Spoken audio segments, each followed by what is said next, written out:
Se van a ver obligados a estudiar en serio acá, no es broma, ¿eh? Acá se van a ver obligados a estudiar las Escrituras, ¿eh? Bueno, mi pueblo pereció por falta de conocimiento, dicen las Escrituras, ¿no? Esperemos que no sea así. Espero que sea un pueblo con conocimiento de lo que hablan y que puedan testificar al Señor con conocimiento de lo que está escrito. Vamos a la primera epístola de Juan. Estamos en el Brit Hadashah, en el Nuevo Pacto.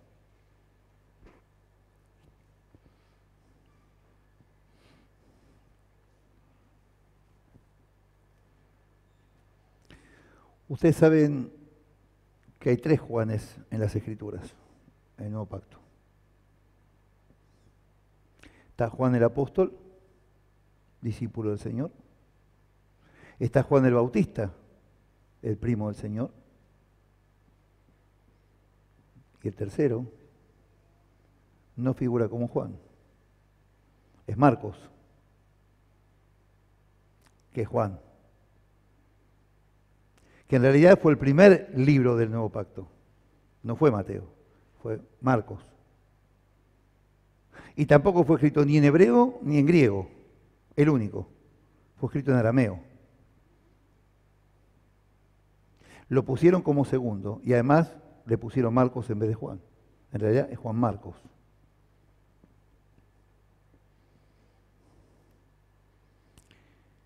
¿Y por qué pusieron primero el de Mateo?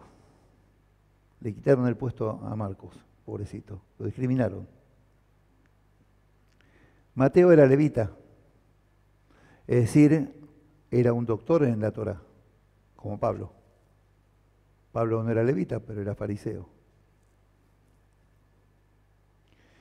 Si tienen en cuenta cómo empieza el libro de Mateo, 1:1, empieza con la genealogía del Señor. ¿Y por qué? Pues en el judaísmo es fundamental saber la historia familiar de las personas. Lo único que acredita a una persona quién es la historia familiar. En el judaísmo lo más importante es la familia, la dinastía. ¿Quiénes fueron sus antepasados? Porque así se sabe, primero, si es hebreo de verdad, y segundo, de qué tribu viene. Es fundamental. Ser judío por sangre, bueno, según la halajá, según la ley judía, según Israel no. Pero es muy importante, la descendencia tribal, eso viene por padre. El que es levita porque su padre era levita. Ese es mi caso, por eso mi apellido Levín. Y empieza con la genealogía del Señor para mostrar cuán hebreo era el Señor. Es el puente entre los 2 testamentos. Es la conexión del Tanaj con el Brit Hadashah. Por eso pusieron a Mateo. Porque muestra la correlación del mal llamado Antiguo Testamento con el Nuevo. Que en realidad es una continuación. Eso es la realidad.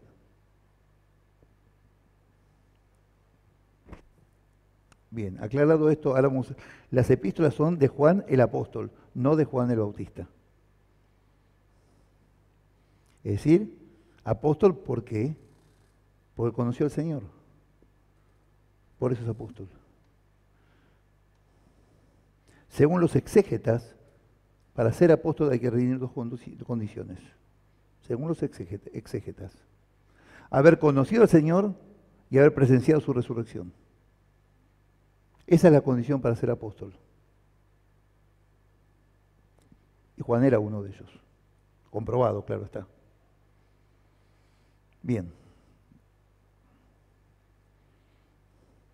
Palabras clave de esta epístola. Palabras con poco valor en realidad. Amor, saber, vida, luz, compañerismo, nada menos. Todo eso. Nada menos. Qué poca importancia estas palabras, ¿no? Fundamentales, ¿no?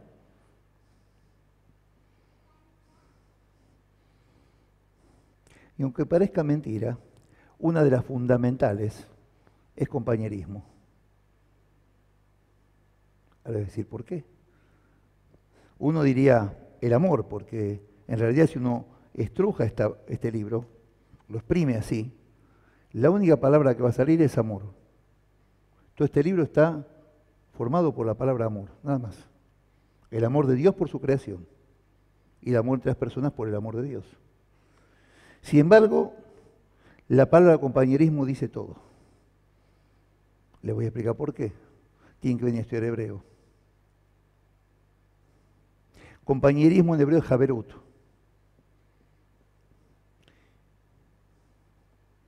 La palabra javer significa amigo, compañero, novio.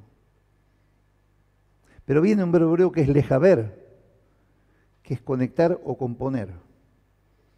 Como una melodía se compone, así se compone una amistad. Así se compone la relación entre las personas, en armonía. ¿Qué es la música? La unión armoniosa de los sonidos. Así es una amistad, así es el compañerismo, la armonía entre las personas. Y solamente cuando hay armonía entre las personas, cuando está el amor de Dios. Solamente ahí está realmente la verdadera armonía. Eso es lo que pasó en Monte Sinai. Dios en su humildad descendió y lo elevó a Moshe para caminar juntos de la mano en armonía a partir de ahí, lo terrenal con lo celestial. Por eso es tan importante la palabra compañerismo. Es una carta sin un destino definido, sino que está destinada a todas las congregaciones y a todos los creyentes. Es una carta general, masiva, no masiva. Está escrita entre el 85 y el 90 después del Señor desde Éfeso. Juan ya era anciano acá, probablemente el único apóstol que quedaba. Esto fue antes de ir exiliado a la isla de Patmos. 1:2.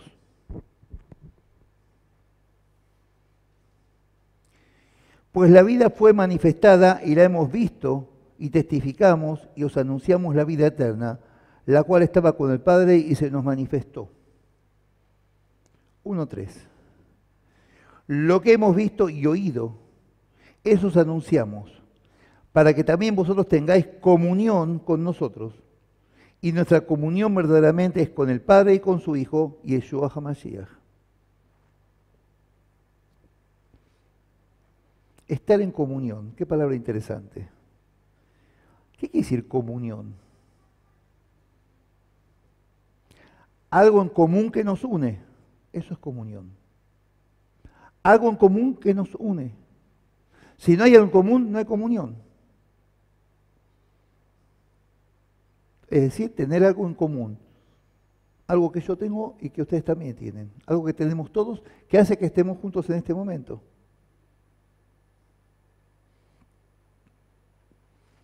Estar conectados a través de lo que nos une. No podemos estar conectados a través de lo que nos desune. Es imposible. ¿Y qué es lo que nos une? La fe y el reconocimiento del Señor de su palabra. Eso nos une. Y como consecuencia el amor. Los lectores de esta carta no habían ni visto ni oído a Yeshua. Creo que nosotros tampoco, ¿no? No estábamos ahí. Tenemos cierta edad, pero no tanto. No lo habían visto ni oído al Señor, pero podían confiar en Juan, porque sabían que Juan decía la verdad. Era confiable Juan. Era una persona reconocida y confiable. Confiaban en él. 1:4. Estas cosas os escribimos para que vuestro gozo sea completo. En otra versión dice para que vuestro gozo sea cumplido. Acá dice completo. Dos Reinas Valeras, ¿eh? Una 60 y otra 95. Esa es la diferencia. Para que vuestro gozo sea cumplido o sea completo. Es decir, que con estas cosas tendríamos que estar gozosos. Es decir, disfrutarlas, estar felices, contentos, alegres. Las Escrituras dicen, alegraos y regocíjense en el Señor. Es decir, que nosotros los creyentes deberíamos estar todo el tiempo contentos y felices. Porque tenemos a un Señor que nos brinda su cobertura y que nos perdonó de todas nuestras faltas y de las que vamos a cometer también. Y además nos dio la vida eterna. La segunda muerte no la vamos a vivir, porque la vivió Él por nosotros. ¿Y por qué el pueblo de Dios no está contento? Deberíamos todos los días estar con la sonrisa así abierta, porque los de allá afuera no son salvos, nosotros sí. Somos privilegiados. Y no lo elegimos nosotros, nos eligió Él a nosotros. Tuvimos hasta esta ventaja. Ni siquiera tuvimos que tomarnos el trabajo de elegirlo. Él se lo tomó por nosotros. Ningún motivo puede darnos tristeza, porque esta felicidad tiene que ser más grande que cualquier otra tristeza. Así debería ser. Pero nos gusta sufrir. Gozo es igual a alegría, felicidad, de la obediencia a su palabra y a una elección de vida. Esa elección de vida sí la elegimos nosotros, porque nadie nos obligó. Nadie nos puso un arma en la cabeza, aceptalo o te matamos. Él nunca persiguió a nadie para que lo acepten. Seguime si querés, si no, allá vos. Y él se iba. No insistía a nadie, no perdía ni 5 minutos. Por eso no hay que perder tiempo, 1 año, 2 años siguiendo a una persona. No, la obra la hace Dios, no nosotros. No nos creamos dioses. Dios hace la obra, no nosotros. Nosotros ponemos la semillita y tenemos que irnos, ya está. Que germine algún día. No hay tiempo para perder en eso. No tenemos tiempo. Hay que sembrar, sembrar y sembrar después que pase lo que Dios quiera. Es la voluntad de Él, no la nuestra. Decimos que se haga tu voluntad en el cielo como en la tierra. Dejemos que la haga entonces. No queramos reemplazarlo. Eso le molesta a Dios. No es nuestra función reemplazarlo a Él. Él no precisa reemplazantes. Él no toma vacaciones, no precisa. Para lograr esa comunión, hay que trabajar juntos en comunidad y tener una relación con la comunidad, no venir de vez en cuando. Ahí se pierde la relación, se pierde el contacto y se pierde la conexión. Y se pierde la conexión, se pierde la armonía. Si no venimos a cada reunión, se pierde la conexión. Si no venimos una vez, se pierde un poco, pero después se reconecta. Si no venimos 2 veces, ya es más complicado. Y así sigamos contando las veces que no venimos, chao. No hay comunión, no hay algo en común. Porque si no vienen, ¿qué saben de la vida de la congregación? ¿Qué saben lo que pasó acá? O en la que sea, no importa, cada uno tiene su congregación. ¿Qué saben lo que pasa en su congregación si no van 1 mes, 2 meses? Porque estoy cansado, me voy a tomar un tiempo privado, me voy a tomar un tiempo con el Señor a solas. ¿Eso quiere el Señor? Mentira. El Señor no quiere eso, se los aseguro. Eso es mentira. El Señor nos quiere ver en su casa cada reunión. En el judaísmo se va al templo todos los días, 3 veces por día. Todos los días se suspende lo del trabajo y se va al templo. Acá no está permitido, es cierto. Pero cuando no tengo que trabajar, puedo ir. No, estoy cansado. Si en el descanso. ¿No hicimos que Él es nuestro reposo? Epístola a los Hebreos, Él es nuestro reposo.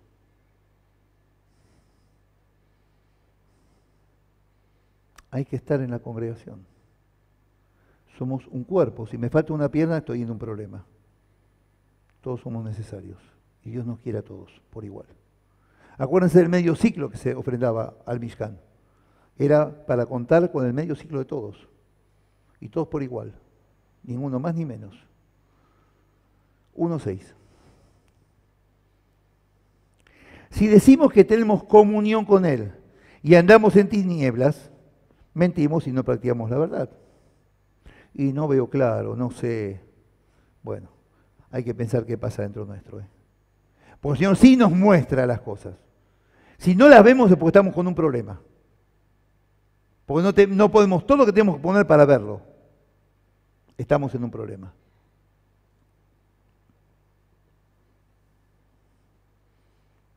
Esta palabra no miente.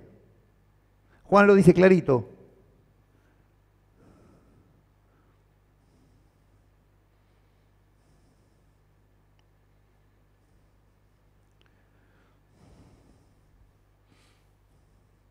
El 1:5 dice, este es el mensaje que hemos oído de Él y os anunciamos. Dios es luz y no hay ninguna tinieblas en Él. Si estamos en Él, no hay ninguna tiniebla en Él. Y el 6 dice, si decimos que tenemos comunión con Él y andamos en tinieblas, mentimos. No practicamos la verdad. Gente, no lo digo yo. Esta es una Reina Valera. Lo dicen las Escrituras. Decimos que creemos en esta palabra, ¿no? Bueno, hay que creer esto. Algo está mal cuando no vemos claro. Algo está mal. En nosotros, no en Él, ¿eh? 7. Pero si andamos en luz como Él está en luz, tenemos comunión unos con otros. Y la sangre de Yeshua, su Hijo, nos limpia de todo pecado.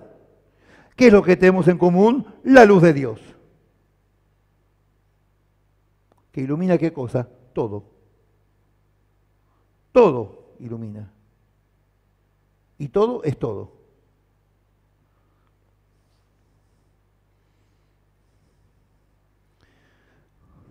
Así como en el tiempo del Mishkan, del tabernáculo, y del templo se limpiaron los pecados con la sangre de los animales, había que repetirlos cada año, y todos los días se sacrificaban animales. El Señor lo hizo una vez y se terminó, fue para siempre. Y Olam Vaed, por la eternidad. Y ya está. Ya está. Hay un sacrificio que tenemos que hacer todos los días, cada uno de nosotros. Nuestros malos instintos, nuestras tentaciones. Eso sí hay que sacrificar y ponerlo en el fuego, a la basura. 3.1.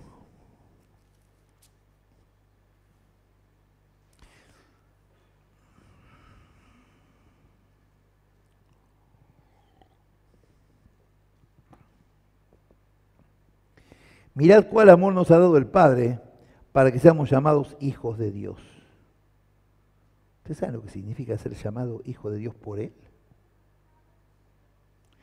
Porque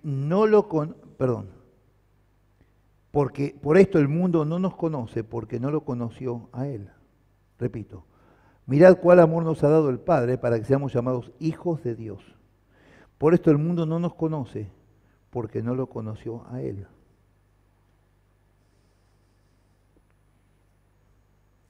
Si no lo conocen a Él, el mundo no nos conoce. Nos ven, físicamente nos ven, pero no nos conocen. Sí, yo sé que vos decís, no, vos no me conocés. No conocés lo que yo tengo acá. Tengo algo que vos no tenés. Eso para la gente del mundo, ¿no?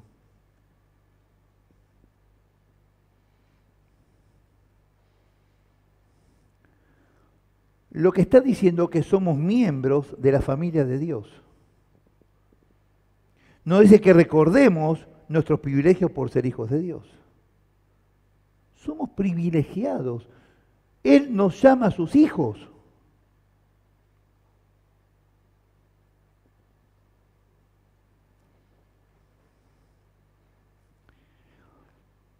Hubieron exégetas, tanto en el judaísmo como en el cristianismo, que aconsejaron poner a los hijos nombres de personajes bíblicos que dieron ejemplo de vida.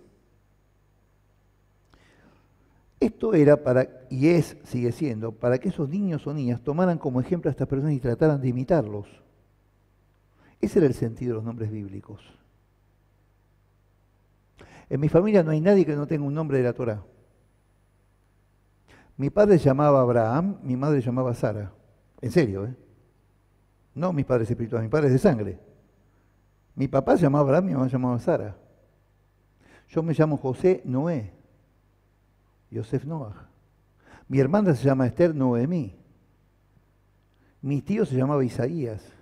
Y así sucesivamente. Porque los nombres muchas veces marcan a las personas. Pero la idea era que estos chicos o chicas, en base a ese nombre, siguieran los ejemplos de estos personajes bíblicos. Por eso es muy común en el judaísmo Raquel, Lea, Sara, Rebeca. No por nada. Y como homenaje especial Ruth. No es porque sí. Esto es lo más común en el judaísmo. Hay tradiciones también. En el judaísmo ashkenazí de Europa del Este, como mi familia, la costumbre es poner a los hijos el nombre de los abuelos o abuelas fallecidos que partieron, para seguir recordando sus nombres y honrarlos. En los judíos faradim, los judíos españoles y de orientales, Marruecos, en Tánger, Marruecos, Bulgaria, Turquía, les ponen a sus hijos los nombres de los abuelos vivos para honrarlos en vida. Eso es tradición. No se trata solo de que nos llamen hijos de Dios, eso no es importante. Sí, pero no tanto. Sino que tenemos que ser los hijos de Dios. No es lo mismo que nos llamen hijos de Dios a que seamos hijos de Dios. No es lo mismo querer que hacer tampoco. Tenemos que ser reconocidos porque somos hijos de Dios, no estamos llamados hijos de Dios. Dios nos llamó sus hijos, pero nosotros lo honramos siendo sus hijos, actuando de acuerdo a lo que Él nos dijo. Eso es ser hijo de Dios, en realidad. Cumplir con el pacto.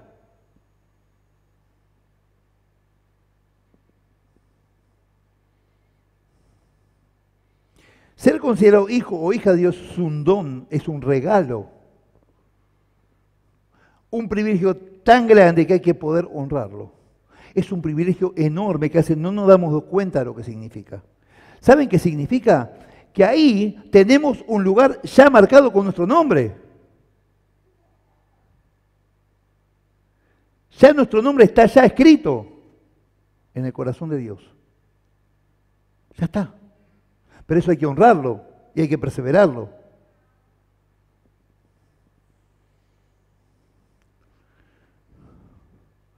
Todos somos criaturas de Dios. Porque criatura viene de ser creado. De ahí viene la palabra criatura. De creación, de ser creado. Fuimos creados. Pero ser hijo de Dios es un privilegio. Todos fuimos creados. Los no creyentes también fuimos creados. Fueron creados. Pero ser hijo de Dios es un privilegio de pocos.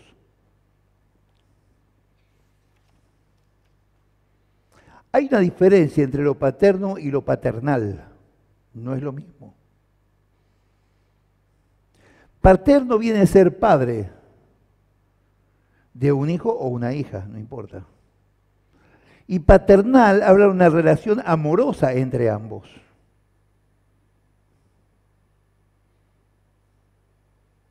En la paternidad de Dios, solo son hijos de Dios cuando Dios inicia una relación con sus hijos o hijas y estos le responden, es decir, que hay una reciprocidad. No hay un ida solo y no hay vuelta, es ida y vuelta. Ahí entra a jugar el paternalismo de Dios con nosotros, cuando le respondemos y actuamos en base a lo que Él quiere. 3:2. Amados, ahora somos hijos de Dios y aún no se ha manifestado lo que hemos de ser. Pero sabemos que cuando Él se manifieste, seremos semejantes a Él porque lo veremos tal como Él es. Bueno, a que no se le sacuden las entrañas con esto, tiene que ver qué le pasa con su parte espiritual.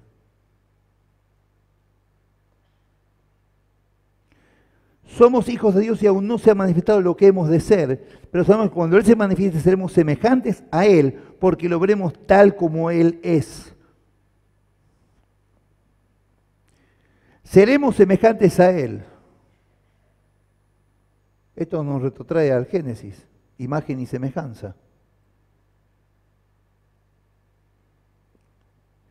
¿Y qué es en parte ser semejantes a Él? Bueno, mucho de eso no tenemos ni idea realmente.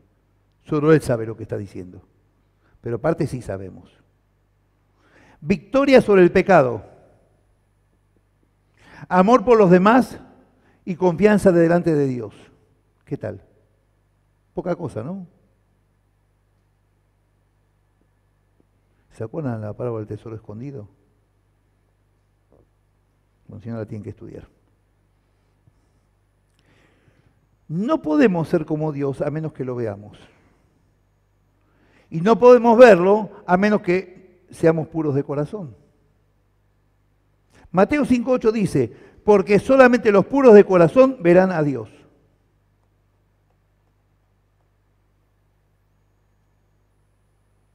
Esto es bíblico, me estoy basando en las Escrituras.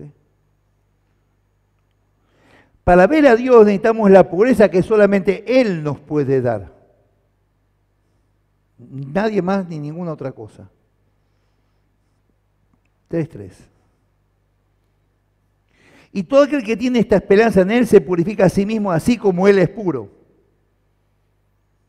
3:4. Todo aquel que comete pecado infringe también la ley. ¿Qué ley?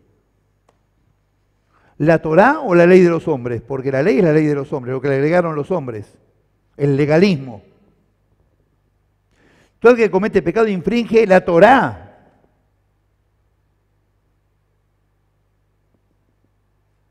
Pues el pecado es infracción de la Torá, es ir contra Dios.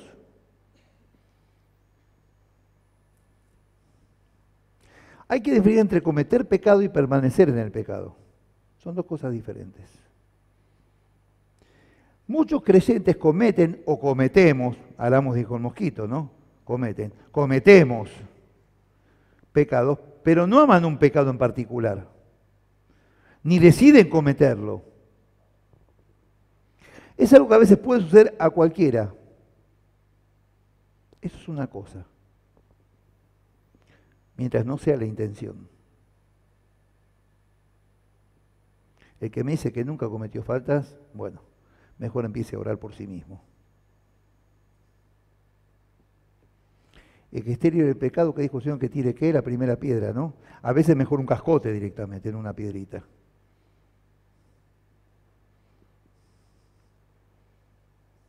El tema es el que tiene la intención de pecar, que es premeditado en el pecado, que ama el pecado y que quiere persistir en el pecado. Ahí está el problema. Así que no empiecen con él. No, por favor. Ya fuimos perdonados, así que ya está, suficiente. Bastante nos han lavado el cerebro. 3:5. Y sabéis que Él apareció para quitar nuestros pecados y no hay pecado en Él. 6. Todo aquel que permanece en Él no peca. Todo aquel que peca no lo ha visto ni lo ha conocido. Está hablando del que lo hace premeditadamente, que a sabiendas lo está haciendo, no el que no se dio cuenta. ¿Estamos?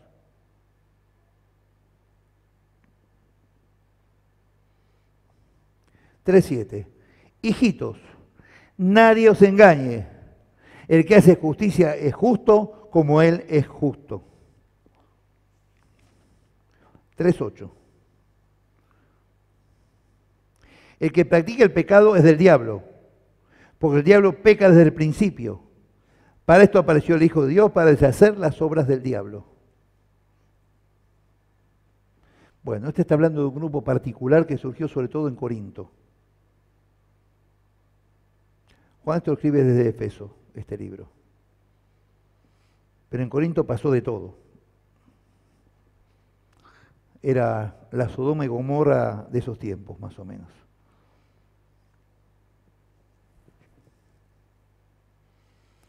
Habla de un grupo que llamaron los gnósticos, no agnósticos, gnósticos.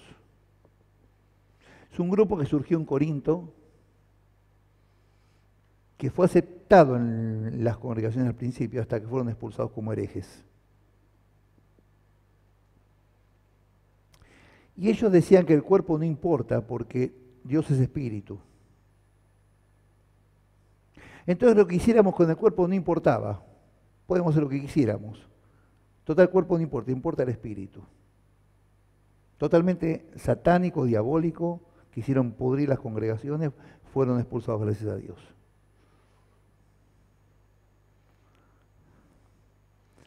Nadie está por encima de la ley moral de Dios.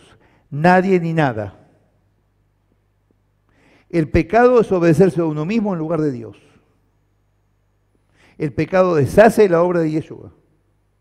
Juan 1:29 dice, el Cordero de Dios que quita el pecado del mundo. 3:9. Todo aquel que es nacido de Dios no practica el pecado, porque la simiente de Dios permanece en él y no puede pecar porque es nacido de Dios, así como la simiente de Abraham. La descendencia. Simiente viene de semen. La descendencia.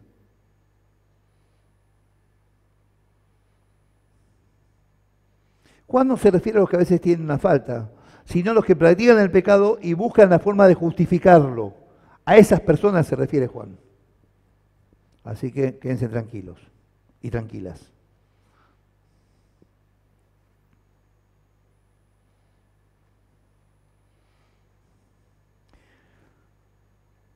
Así es con nosotros la simiente de Dios.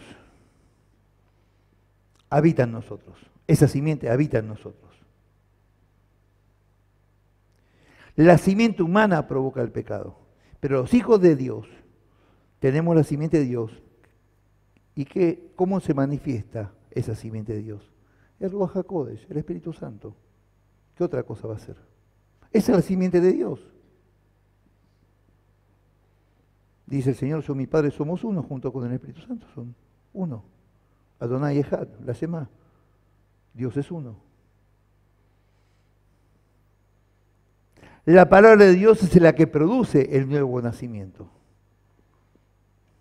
Santiago 1:18 dice, el de su voluntad nos hizo nacer por la palabra de verdad para que seamos primicias de sus criaturas, primicias de la creación, está diciendo. 3:10. En esto se manifiestan los hijos de Dios y los hijos del diablo. Todo aquel que no hace justicia y que no ama a su hermano no es de Dios. Miren qué sencillo que lo hace Juan.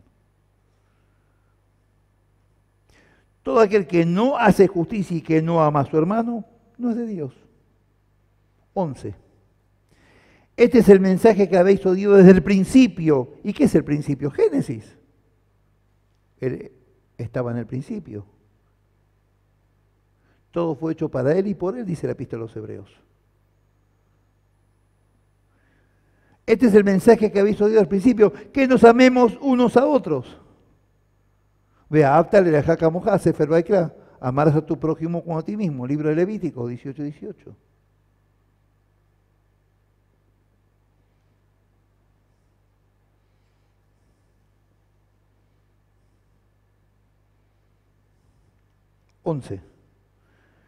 Este es el mensaje que habéis oído desde el principio, que nos amemos unos a otros. 12. No como Caín, que era del maligno y mató a su hermano. ¿Y por qué causa lo mató? Porque sus obras eran malas y las de su hermano justas. 3:13. Hermanos míos, no os extrañéis si el mundo os odia.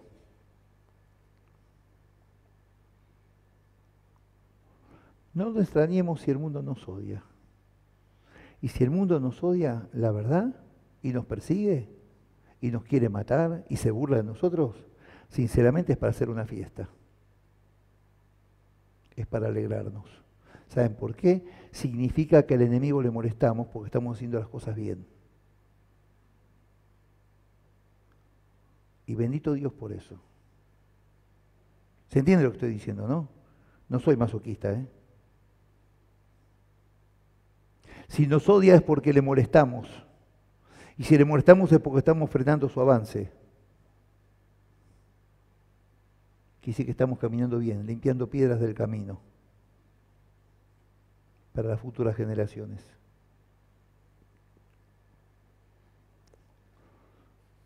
Caín no estaba dando lo mejor de sí, y a ver sí, este es el resultado. Los que viven de acuerdo a Dios avergüenzan a los que viven de acuerdo al enemigo de Dios. Por esto el mundo aborrece a los hijos de Dios, porque sin que se diga nada, incluso les mostramos sus problemas y sus faltas. Y eso molesta a los que viven de acuerdo a un mundo materialista y no espiritual. Y todo lo que muestra algo diferente molesta. Los diferentes molestan. Históricamente es así. Porque lo que molesta trae un cambio. Y los cambios asustan. 3:14. Nosotros sabemos que hemos pasado de muerte a vida porque amamos a los hermanos. El que no ama a su hermano permanece en muerte. 15. Todo aquel que odia a su hermano es homicida. Y sabéis que ningún homicida tiene vida eterna permanente en él. La fe es una postura desde el corazón. El odio hacia el que nos trató mal es un cáncer maligno. El Señor dijo, amarás a tu enemigo. El odio hacia el que nos trató mal es un cáncer. El cáncer que hace destruye, nos hace daño y nos aleja de Dios. ¿Saben cómo se llama esto? Raíz de amargura. La famosa raíz de amargura. Nada nos conforma, nada nos hace felices, todo nos mantiene mal. Y ese es el deleite del enemigo. Prohibido para un creyente verdadero, no existe eso. Cada día tenemos que estar felices porque Dios nos está dando una nueva oportunidad de hacer algo mejor y de bendecir a otro. Ni bien abrimos los ojos, podemos bendecir al vecino, a la familia, a quien sea.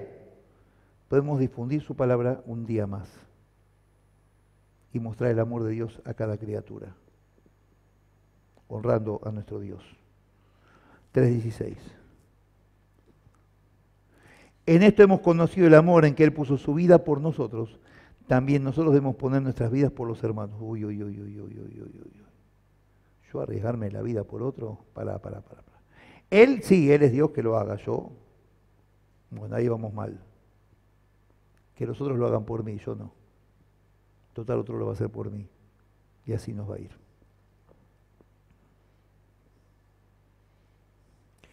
(17) Pero el que tiene bienes de este mundo y ve a su hermano tener necesidad y cierra contra él su corazón, ¿cómo mora el amor de Dios en él? ¿Es posible? Por supuesto que no. Por supuesto que no. Acuérdense del rico y Lázaro. Acuérdense del rico y Lázaro. Allá arriba lo vio Abraham con Lázaro, ahí abrazaditos, mandó mate con torta frita. Y le pide a Abraham que le diga a Lázaro que le moje los labios. Vos no moviste un dedo por Lázaro cuando estaba ahí, siendo lamido por los perros con ese dolor que tenía en las llagas. Comía las migajas de tu mesa que se caían al piso. No le hiciste ningún daño, pero tampoco moviste un dedo para alimentarlo ni cubrirlo. Ahora aguántatela, querido. Dios no es misericordioso con todos, no se equivoquen. Dios también cierra las puertas. Y las va a cerrar. 3:18. Hijitos míos, no amemos de palabra ni de lengua, sino de hecho y en verdad. Que tú sí sea sí, que tú no sea no. No amemos de palabra, sí, yo te bendigo, yo te amo en el Señor, vení que te abrazo, qué lindo. Ya está. Hice lo mío, me voy a casa, ya está, misión cumplida. Mentira. Eso es farsa. Hipocresía. Es una actuación. 19. En esto conocemos que somos de la verdad y aseguraremos nuestros corazones delante de Él. 3:20. Pues si nuestro corazón nos reprende, mayor que nuestro corazón es Dios, y Él sabe todas las cosas. 21. Amados, si nuestro corazón no nos reprende, confianza tenemos en Dios. 22. Y cualquier cosa que pidamos la recibiremos de Él porque guardamos sus mandamientos y hacemos las cosas que son agradables delante de Él. Alto para la mano, compañero. Cualquier cosa que pidamos la recibiremos. El viaje a Cancún, la mansión, en las lomas de San Isidro, el Mercedes, el BMW de 0 kilómetros. No. No empecemos con la pavada. Yo lo pido y ya lo doy por hecho. Dejemos la pavada de lado. ¿Cómo vamos a dar por hecho lo que Dios todavía no hizo? ¿Que somos adivinos? ¿Le imponemos a Dios lo que tiene que aprobar?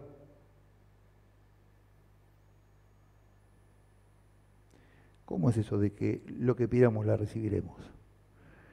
El creyente, el que tiene a Dios de verdad, sabe lo que tiene que pedir y sabe lo que Dios le va a conceder.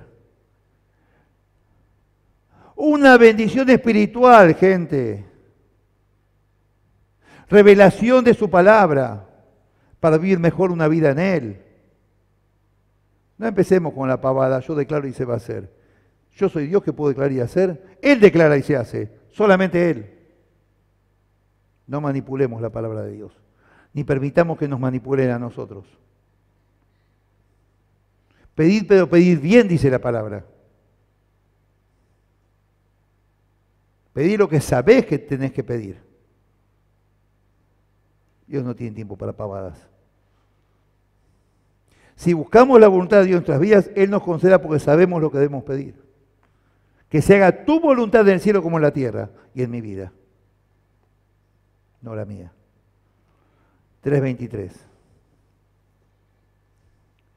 Y este es su mandamiento, que creamos en el nombre de su Hijo, Yeshua HaMashiach, y nos amemos unos a otros como nos lo ha mandado, como Él lo mandó, no como yo lo decido.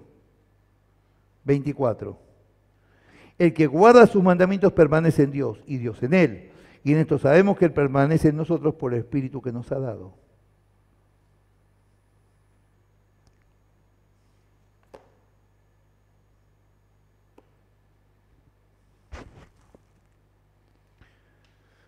Conclusión.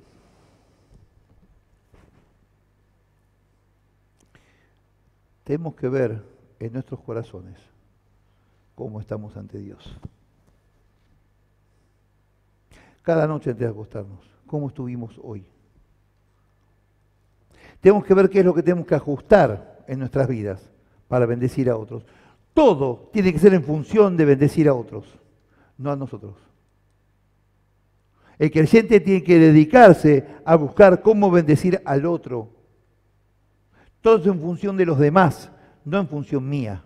Yo no soy el centro del mundo es Dios y mi prójimo, porque en mi prójimo está reflejado el Señor. Si hago por mi prójimo, estoy haciendo por Él. Y a su vez mi prójimo va a ser por mí.